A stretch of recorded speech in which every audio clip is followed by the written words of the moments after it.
புதுச்சேரி மத்திய பல்கலைக்கழகத்தில் போராட்டத்தில் ஈடுபட்ட மாணவர்களை தாக்கிய போலீசார்களை சஸ்பெண்ட் செய்து நடவடிக்கை எடுக்க வேண்டும் என முன்னாள் அமைச்சர் சாய் சரவணகுமார் எம்எல்ஏ கேட்டுக்கொண்டுள்ளார்.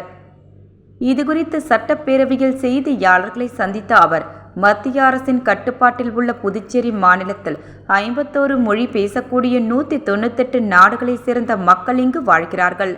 பல்வேறு குற்ற சம்பவங்களும் நடந்து வருகின்றது. அந்த வகையில் மத்திய பல்கலைக்கழக மாணவியிடம் அத்துமீறி நடந்து கொண்ட பேராசிரியர் மீது நடவடிக்கை எடுக்க கோரி மாணவர்கள் போராட்டம் நடத்தி இருக்கிறார்கள்.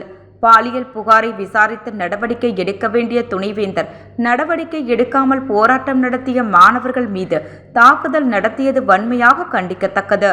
மாணவர்கள் போராட்டத்திற்கு பதில் சொல்ல வேண்டியது அரசின் கடமை.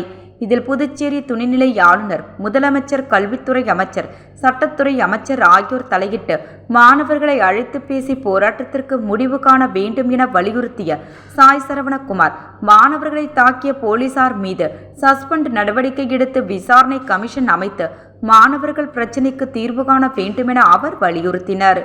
சாய் சரவணகுமார் குறித்து முதலமைச்சர் தெரிவித்த பதில் குறித்த கேள்விக்கு, இந்த பிரச்சினைக்குமே வாய் திறக்காத முதலமைச்சர் சாய் சரவணன் பிரச்சினைக்கு வாய் திறந்திருப்பது மகிழ்ச்சி அளிக்கிறது என்று தெரிவித்த அவர், ஊசூடு தொகுதியில் முதலமைச்சர் தலைமையில் 28 பணிகள் மேற்கொள்ளப்பட்டு நடைபெற்று உள்ளது. மக்கள் விரோதமான திட்டங்கள் கொண்டு வரும் போது அதை எதிர்த்தால் அந்த திட்டங்களை கைவிட்ட முதலமைச்சர் தான் நமது முதலமைச்சர். அவர் என்னை பற்றி பேசுவது மிகவும் சந்தோஷமாக உள்ளதென்று தெரிவித்தார்.